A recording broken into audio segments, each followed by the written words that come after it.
Thank you so much for joining. Again, I'm your host, Fatima Sesay, and this is SR Live. We have an amazing guest for today who needs no introduction. But of course, I have to actually introduce him, the one and only Mr. Bankulli. You know him as the Grammy-nominated musician, producer, artist, you name it. He's actually here now. I'm going to put him on. Hello, sir. Hello, hi, how are you? Hi, I'm well. Happy Juneteenth. Yeah, happy celebrations. Right, There's so many celebrations around the right. world now that we can barely catch up, but, happy celebrations. That's right. That's right. So, how are you feeling today?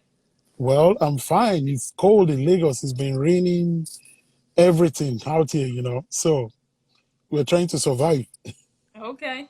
Well, in New York, it's getting hot. Thank God. Yeah, so I had. It's getting hot, so thank God. Thank God for that. So, of course, let's get started with Juneteenth. What is your take on the holiday, and why do you think Uh, we should continue celebrating? well, I don't know because my own mentality is totally different because I believe I celebrate life and everything that life stands for every day.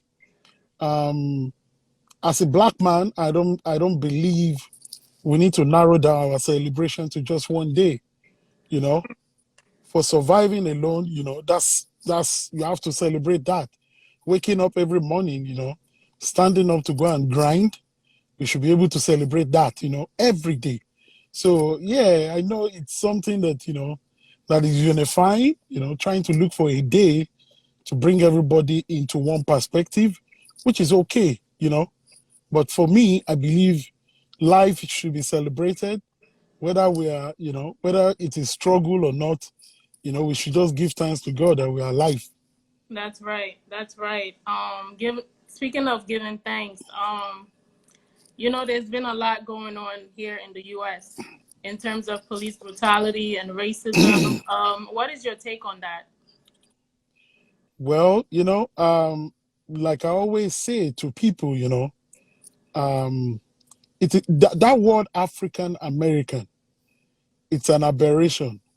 And I believe it was strategically placed like that to remind every black person around the world where you're from, you know. And for what I know, yes, it's a long story. It's not something that started yesterday or today or with the situation with George Floyd. It's something that is, I believe, is systemic. And Right. I believe, yes, it's good to protest, but what is the agitation for? And it has to be specific. People can't just be protesting every day, protesting every day. The opportunity that it's an election year is an opportunity for people to demand, change in the system. You understand what I'm saying? So I support people protesting. It is good to protest, but it has to be strategic.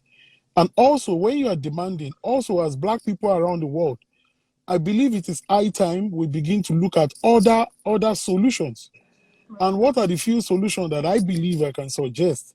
I believe they are economic solutions. It is high time we begin to change our mindset. We begin to change the way we approach things. Why don't we change it to, black people supporting black business? Hmm. So that we can grow. Also think about the economic growth within the black communities. If you look at most black communities, you can barely find, business that is very big apart from corner shops and the rest, barber shops and all those artisans.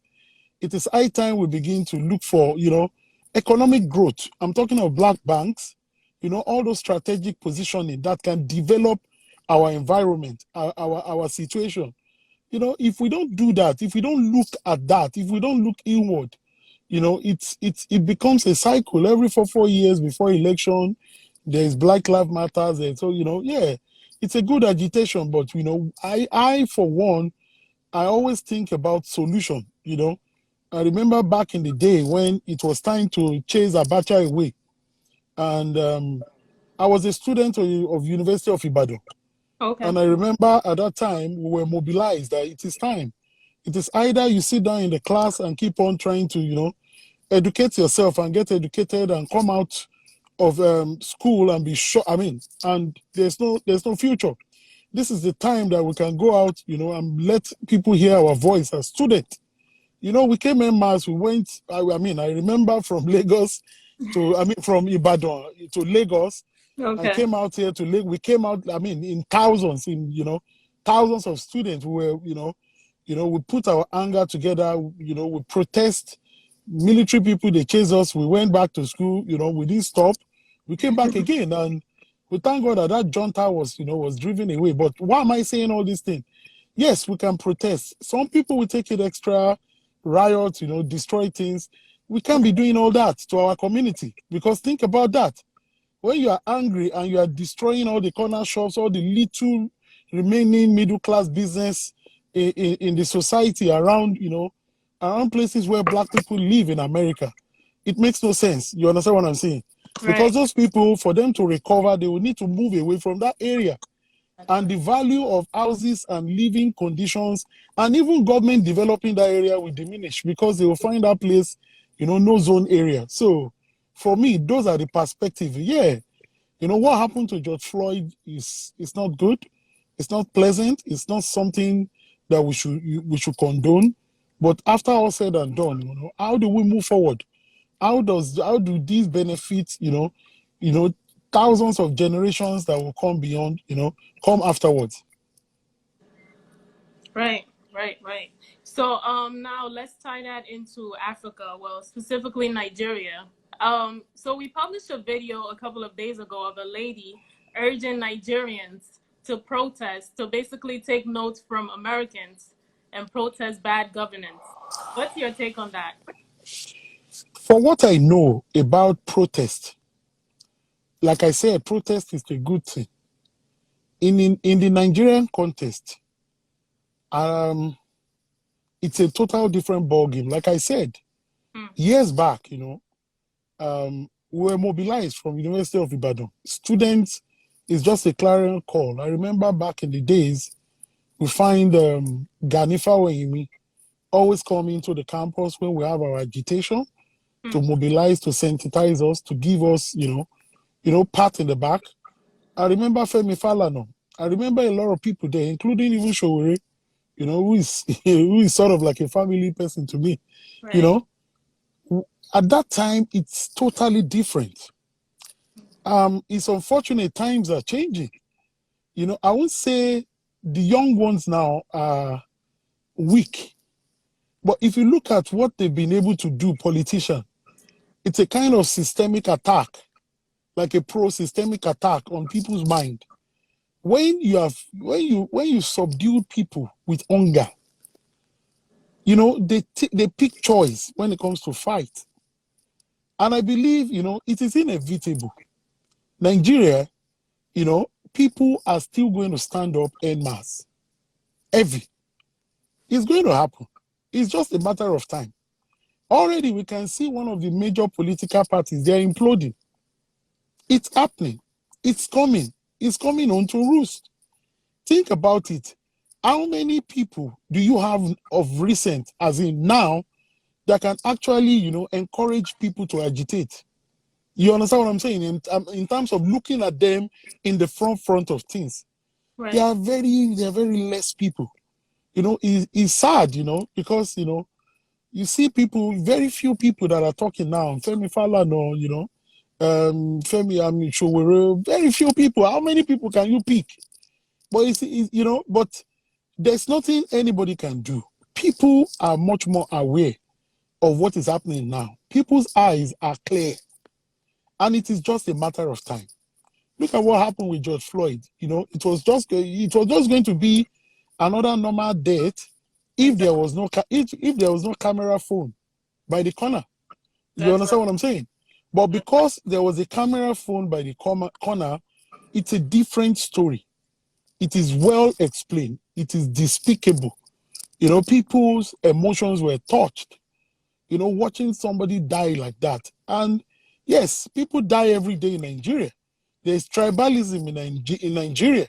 How do you conquer all that? You look, it's already divided. You have north, south, west, east. Everybody have their political agenda. Everybody wants to be in power. But do they have all the capability to rule? No. I believe it is an opportunity. Social media is an opportunity for a lot of young people to be able to, to see things in real time. It's a different ball game back in the days because people have to call, use phone to call. Yes, let's mobilize. That's right. But now, a lot of people are here, they're watching. If I'm making sense, they know. If I'm not making sense, they know. You understand what I'm saying? Then we'll begin to peak. I think it's just a matter of time. You understand? I see a lot of people have tried to do so many things. And of course, we are in a militarized democracy in Nigeria. I'm sorry to use that word, but it is the fact. It is a situation where people cannot come out and protest. They will be arrested and they will go through, or they will subject them to different maltreatment and stuff. I believe, protest is a right for citizens. It is not something that people should, the government of the day. After all, the government of the day in Nigeria, they enjoy protest. I remember before the election, the party, they went all out in Abuja. They rioted, they protest. They went to INEC, for fear election. And nobody was arrested. You understand what I'm saying? But it's sad that it's a different ball game. Only me cannot change anything. But, the good thing is that there's data, there's social media. That's right. You understand what I'm saying? People are being told, people are seeing what is going on. Exactly. They are learning faster than before. It's just a matter of time. Things will change. I know. That's amazing. I do hope things change. It needs to change fast. There's not, you see, it's like you are seeing it in real time. The situation that is happening, what is happening in Edo State. Yes, we know that the politics they do in Nigeria is a politics of jump fence. You wake up today, you're on this side, no values, they don't have any, it's all about what they desire. There's no value, there's no, there's no, it's their own interest. But for the mere fact that people are happy that they are imploding, you should understand that they are tired, they know what's going on. Right. You can't deceive people like before. You will call one candidate the Messiah, and the second day you will call the same candidate the devil. Are we foolish? I'm sure we are not that foolish. We can see. So for me, I believe, it's just a matter of time. Right. So another pandemic, I should say, that's going on in Nigeria right now is the issue of rape. In terms of the little girl Ua, and the other lady who was molested in a church and killed. So what is your take on the rape culture, and what do you think needs to happen? You see, number one, when it comes to rape culture, you see, how many rapists have really gone through the hands of the law? Really? How many? We don't hear. But we only hear the beginning of the story, which is very sad. Anybody that embark on that, on rape, anybody that rape another person, that's a barbaric activity. This is not something that anybody in the world should encourage. In terms of what happened to that Uwage, it's, of course, we have different conflicting stories, but we've already, of course, we know that, okay, that actually happened. And I don't know if they have been able to track down the pastor that is, that the main culprit that set the girl up. And my own thing is that, a lot of parents, it is time. This is the time to be able, to begin to educate your children. Because think about it. Growing up, how many teachings about rape does our parents, information about all those kind of barbaric things? That many today. I'm sure for you, none. I'm sure for me, none. That's right. All these situations and things about rape, we only get to know them, by hearing people's stories and stuff like that. I believe for we Africa, for the way we've been brought up, Teaching stands from, teaching and education starts from home. That's right. And I'm talking of from home when it comes to father and mother. Discipline, training, giving them information about things that happens in their environment. Most of the time when children begin to learn things on their own, we don't want to pray for devil to be able to manipulate their mind. They want to try. And in the process of trying, they get into trouble. But for my team, rape culture is very deep here in Nigeria. It's unfortunately somehow the system itself need to be checked. The other day I saw in the news, I don't know if it is 100% truth, that the consent age for marriage, even in Nigeria, is 11 years old. That's what I heard. And if that is the case, that is barbaric. That's not 14. Even if it is 14, that is disgusting. It is horrible. And in this 24th century, in 28th century, with all those people in the Senate and House that appear to be smart or educated, or even if it is secondary school, can't they fix it? Is it just to upgrade the presidential budget that is the most important thing? All these social, civil issues and stuff like that should be fixed. It's sad, sometimes when you begin to see them, you begin to wonder, what do they sit down to legislate? You understand what I'm saying? Are you legislating issues and things that will affect the common man, that will affect the middle class? It is not all about, the rich people, And also, we should know also that even the religious aspect of it is there. There's a particular religion in Nigeria that doesn't give a damn about age consent or whatever. At least in the southern part of Nigeria, it is still seen as an abomination. You understand? But like I've said earlier on, I think anybody that is caught, doing that should be prosecuted to the fullest of the law.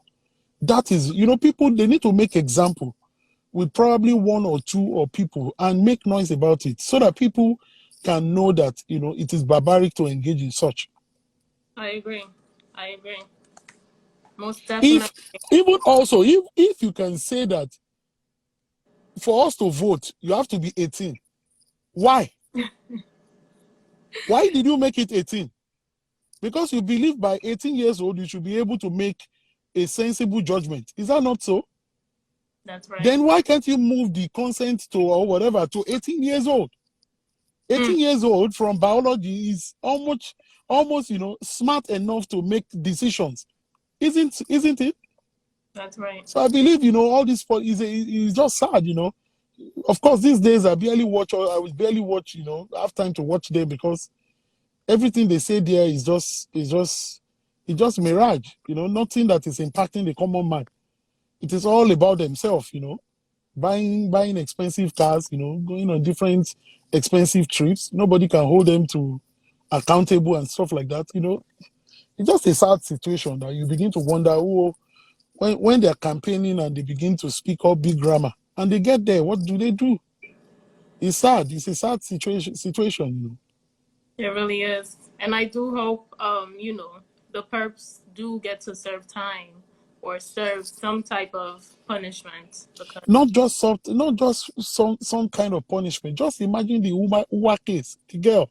Yeah. Apart from being murdered, she was raped. I know that's sad. I can't believe that in this age people can still be embarking on that kind of barbaric, somebody setting, and of course in the house of God that is supposed to be the refuge for everybody. Exactly. Our justice system in Nigeria, everything is problem. Police himself, okay, what's the follow-up? After all the noise about what happened to the girl? What's going on? Right. You understand what I'm saying? No update. Right. You understand? Because they all look confused. If social media did not push that story out, it will be the same story that people will just sweep under the carpet. Exactly. There's a lot of fixing that need to be done in not just Nigeria, but Africa, and the mentality. And I know we're going to get there because social media, as long as you have internet, things are changing fast. People are learning fast. That's absolutely right. So what do you think is the solution to all this? Like I said, solution starts from, getting the right peg in right hole. I mean, it has to do with, electing the right set of people to rule us. If you have the wrong person, is it possible? If you have a car and your car is giving issue, do you take your car to a carpenter? Answer me. Of course. Aha. If you're talking about ruling a country like Nigeria and you're putting it in the hands of somebody that his major specialty is rearing Not cattle or cow, what do us. you expect? You understand what I'm saying? What do you expect?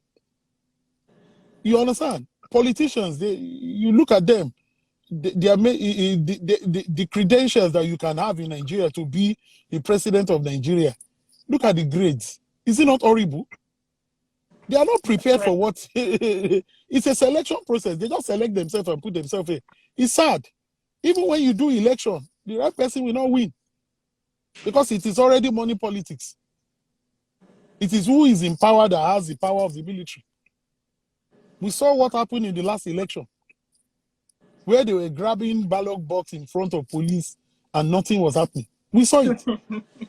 There was nobody charged or criminally charged for destroying all those ballot boxes or arrested for election, whatever, that we've known of. They will just pick them because they are the same. I think it is high time we begin to look inward as young people on all social media platforms and come together the same way we are seeing the African Americans come together in all the cities in America to begin to demand for good governance. It is heartbreaking. Think about it. If we do, this is the problem. It is not all those politicians. Look at them. They are all expired products. Think about it. It is money politics. We all have data. We watch ourselves. We speak to each other on all these platforms. So why can't we just at least begin to see that when it is time for election, go registered? You understand? It's not always all the time you complain. I remember the last election. I came back to Nigeria to vote. Oh, really? Because yes, I came back to Nigeria to vote because it is something of my own conscience. I just told you that when I was in university, I was an agitator too. So you can imagine, nothing has changed from that time till now. As I'm talking to you, I'm conducting this interview here because I don't want to stand upstairs and the noise of generator will be entering this thing. Wow. Is it not sad? Yes. Nigeria has oil, one of the richest countries in the world, and there is bad electricity, bad roads. You can see what the rain has done, exposed everything. And I keep on wondering what's going on. Okay, just take 30 years of Nigeria.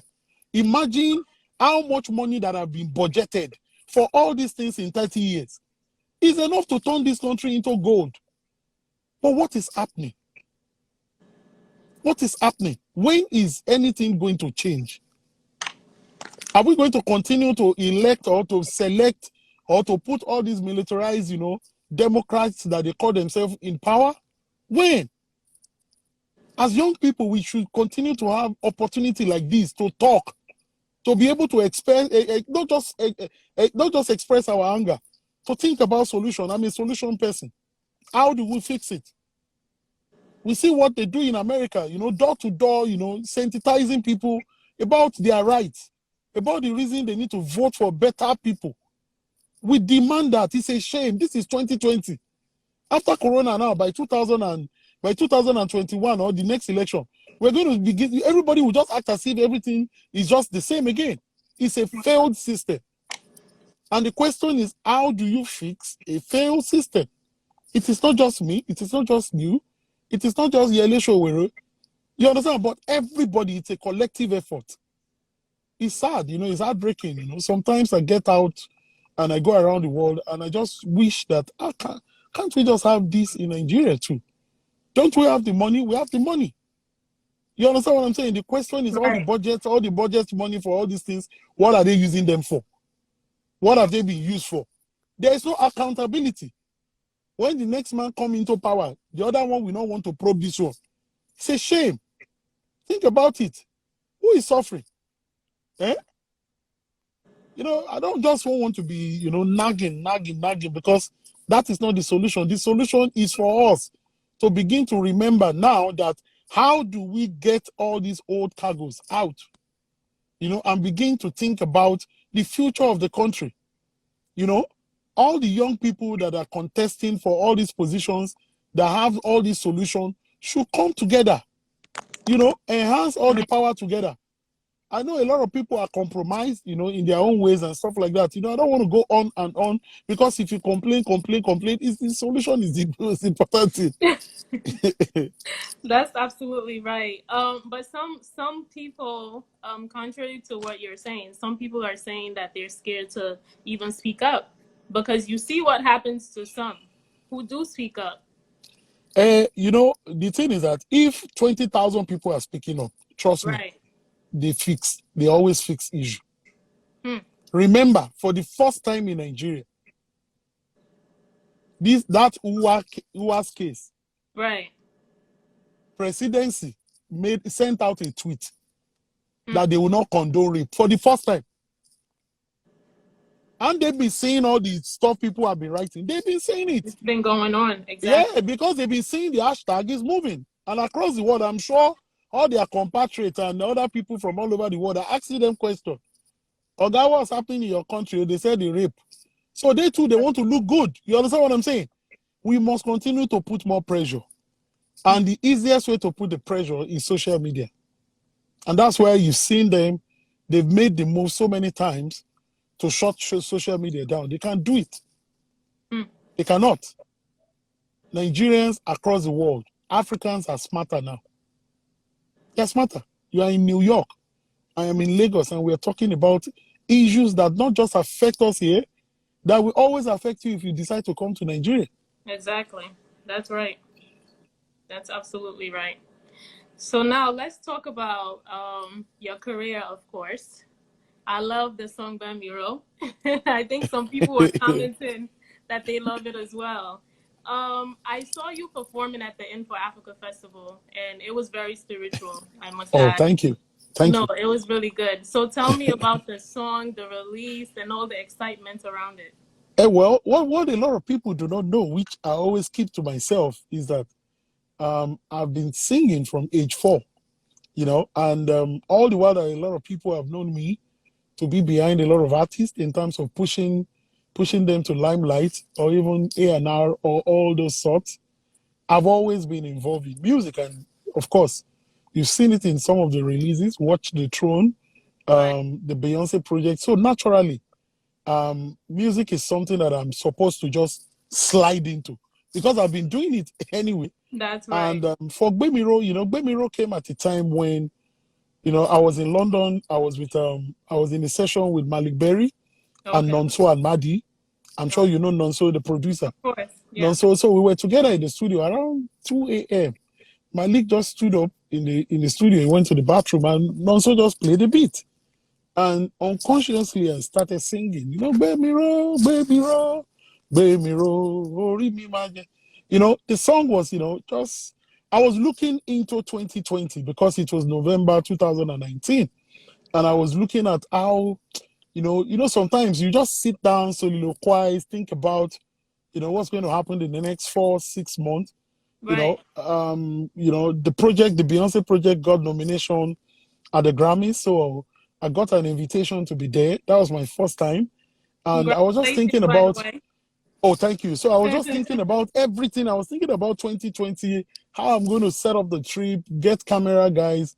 And also I was working on the documentary, Chronicles of Afrobeats. It's a music documentary just to showcase a lot of people behind the scene that are, making major impact, doing things, And so the song came at a time when I wouldn't say I was down, but I was sort of like in a kind of, spiritual moment where I've been talking to God constantly to just, make everything whole, we find ourselves in that situation. So that was what the song was, signifying, inviting God into my journey Don't let me fail or stumble in my journey of life.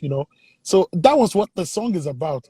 And I remember Nonso just called me because I was supposed to feature Nonso on the song. So Oh. Nonso called me, was like, Bankulli, this song is very spiritual. Oh. This thing is touching.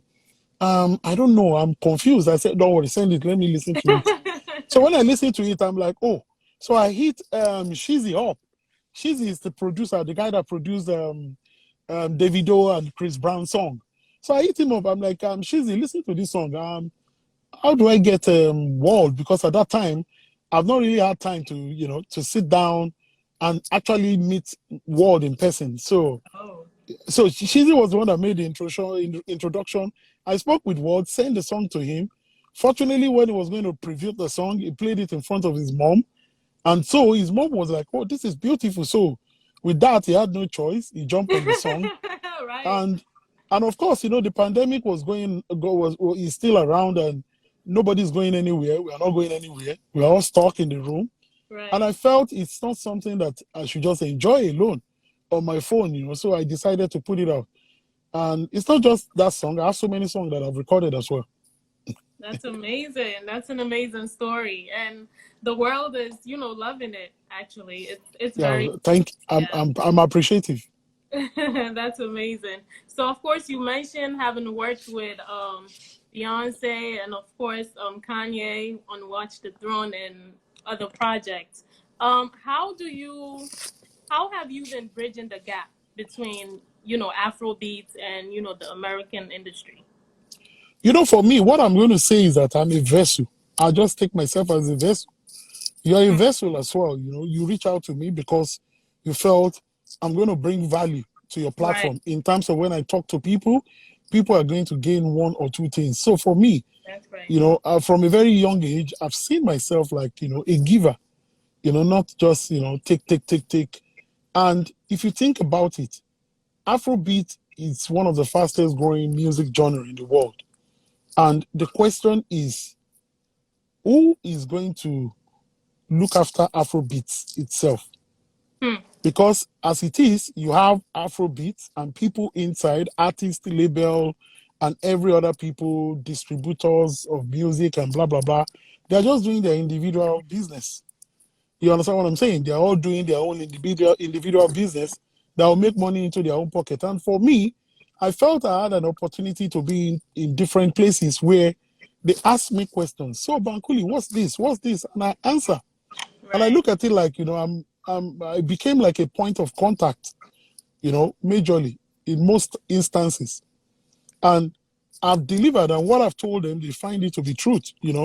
And like that, it's been consistent. So it's something that I found myself in doing that it just came naturally because really I've accepted myself from young age, like I said, to be a giver, rather than, take. So for me, I believe it is not as if I took that position, just literally, but I find myself in a situation where, people ask for my opinion about, what the sound, what the genre is about.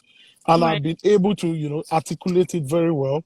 And I've been able to, give them a lot of data and statistics and information how, it can become bigger and why they should be part of it. That's amazing. That's amazing. Was that the birth of Connecting the Dots? Because I know that's a series that you Oh host yeah, as yeah, well. yeah.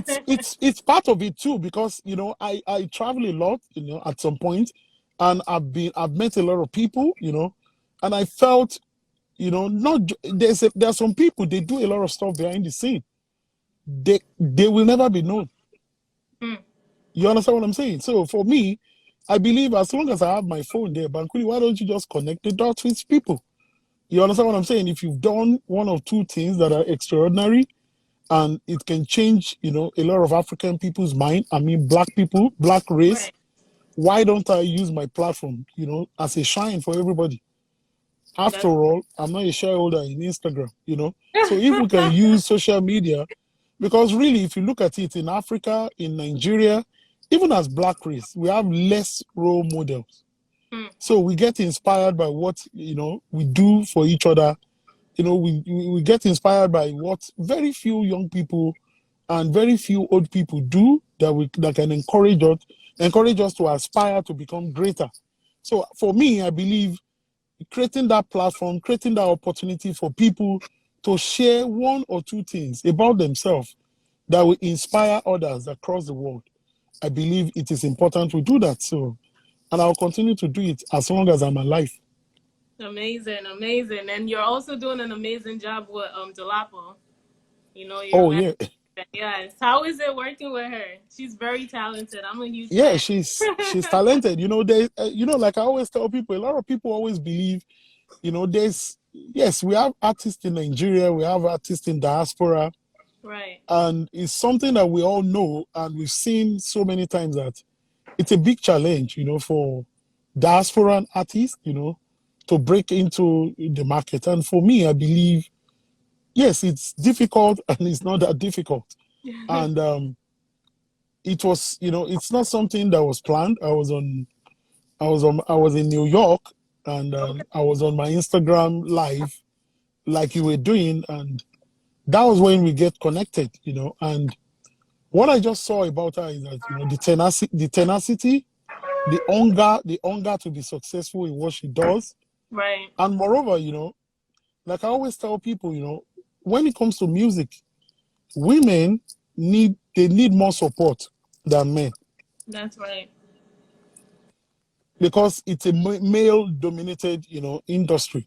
And for me, it's not just because of the sentiment that women, because most of them are also very good as well. So, and for me, I believe, because of the kind of energy I have so much energy that I believe, it doesn't take a pinch out of me if I know she's talented and she can become great or greater than people that we all known. We all know. No, it's just about putting the energy there. And so far, so good. You are talking about Dolapo. If I tell you that I've not seen Dolapo more than 10 times in my life. Listen, thank God for technology, man. That's what I'm You saying. That's the know? work of technology. And for me, I'm a very energetic person when it comes to, doing the work. I try Right. as much as possible to not just manage, mentor A&R, be part of the building process, because I've seen a lot of artists rise and fall. And I've seen a lot of artists also rise and stay up there. Right. And this generation, they have an opportunity not to go through what others have gone through in the past, because there is availability of more information, there is availability to learn, there's availability to see that you can protect yourself in terms of, publishing, in terms of, mechanical rights and the rest. Information about the business, is at your own reach. A Yeah. lot of people need to understand that music business is business. Yes, I'm saying it. Music business is business. It is not a joke. It is not just that I can sing. It is not just that, yes, I'm talented. Everybody is talented, but there is a difference between what they call talent and super talent. Hmm. Right? We've seen it in so many phrases like this. Super talented. It means it's different from just being That's right. talented. So one has to understand that, music itself, music business, and into the future, you have to be strategic. I believe music business is like oil and gas, because a lot of people have made so much money, and it is not just the money. I believe ability to also be able to manage what comes with it. I'm talking of fame, because fame kills the same That's way fame right. brings money. So That's Dolapo is right. doing good. She's coming up very soon with a EP project, and she's Amazing. working very hard. And of course, she's still in the U.S. Army, so it's Yeah. not an easy task. Absolutely. Absolutely. So having worked with some artists, some out here in New York as well, I know something that they complain about is getting someone to basically show them the way, Okay, you know you what I know? plan to do? If not for the pandemic, I have a series that I've already planned. Okay. At the due time, I'm going to share it with media platforms. Okay. I want to go around the world, and I've started doing that anyway. Maybe basically as soon as I finish, editing, finish rounding up with the documentary, I want to go around the world, and I want to be. I want to show a lot of African Afrobeat artists that are trying to break into the business, show Right. them the secret. Hmm. Because really, think about it. There's no point Gbemiro. There's no point wasting your time and energy going to the left when you can go to the right. That's right. And for what I know, a lot of young Africans, a lot of young African youth, it is not just the seed money or finance they need. I believe a lot of people, if you give them information, if you tutor them, if you mentor them, they will get things right. Exactly. People just need information. Exactly. And if you give them the information, they will take it like that and take it to the next level. So I plan to do that. It's already in the works. As soon Okay. as the pandemic is over, I start with Europe and I'll come to New York, go to LA, anywhere, we'll bring them together, and it's not free. Maybe just little token. We sit them down, ask all the You said questions. it is business. It is business, like I said, the ability, it's just a token, just to take care of the logistics so that we Right. can come there, bring solution to people. And, they don't need to find the solution through terrible state, A lot of people in the process of trying to break into the business, a lot of people have swindled them. A lot of people have collected their money and you can't do anything about it, But, there's a way we can come out there. They ask all the questions, the difficult questions. We show them the path to get to where they want to do. I mean, they want to get to. It's something that a lot of people are learning very fast in America, being independent. You Right. don't have to be signed to a label before you Exactly. can get, it's slowly building, but surely. But a lot of people, because they are excited, they want to do the same Davido private jet, whiskey private jet, and stuff like that. You don't have to go through that route, because you just have to create, be able to design the system in a way where your talent can fit into it. Amazing. Amazing. So what's next for you? Well, that's a very ambiguous question. Yeah, like I said, I'm working In on a the nutshell. documentary. I'm working on that documentary, finishing it off. And it's not just that. We're working on project release for Dolapo. There's also a young saxophonist Hmm. that I've been working on. She's 10 years old. Her name is Temilayo Oh, I Abodere. think she's here actually. Oh, really? Okay. Yeah, in the So we're comments. yeah, so we're trying to work on a new single. Like I said, ability to be able to mold future talent. Right. If I did not get involved, or God did not use us to get involved in the bigger talents, the band, when they call the rest, you won't have a taste of them, Right. Exactly. So, and yes, it's tiring. Yes, it's not as if it's productive. It's not as if there's big monetary gain there, but I believe, like I said, it's something that I'm used to, something that is part of me, giving. And if I come across super talent, it's something I want to, in any way I can help, I will help. Amazing. Amazing. Yeah, so she says she's here. I'm here. I'm in the building, sir.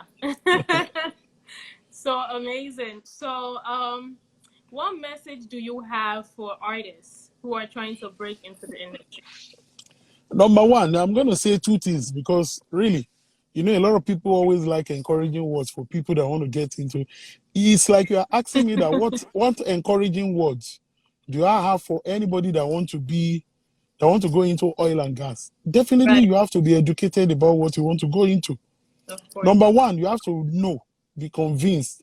You have to be extremely very sure that you have the talent to do music. It is not because you can do bathroom voice. It is not because I feel I can sing. No, Hmm. you must be convinced and you must know. And there's nothing bad in having extra tutelage, extra lesson about what you really want to do, And Right. also, you must be educated about what you want to get into. Music is not just about singing. It's not about just creating music. Like I said, it is business. It is something that is important, something that you want to do for the rest of your life. It's like two people want to get married. I'm sure they go for counseling before marriage. They just don't wake up buy wedding ring, buy wedding cloth, call friends, prepare jollof rice with chicken, and start getting married. There will be cutting, right? Right. People will cut, there will be, there will be mentoring from both parents. Right. People will come, they will go to pastors and stuff like that, and they will know about what they're getting into. It's for better, for worse. So I think that is exactly what music is. It's not something you just feel because Fatima can sing, so I can sing. It is not because you feel Fatima, yes, she did one single. I mean, she released one single. Her uncle back her up. Uncle, if you can give me the same money, I will blow. It is not that. You must think of the long term. Am Right. I sure that this is the line I want to pursue? Also, educate yourself about the business. Amazing, amazing. So, what legacy would you like to leave? Being a positive person, Positive? that's all. Okay.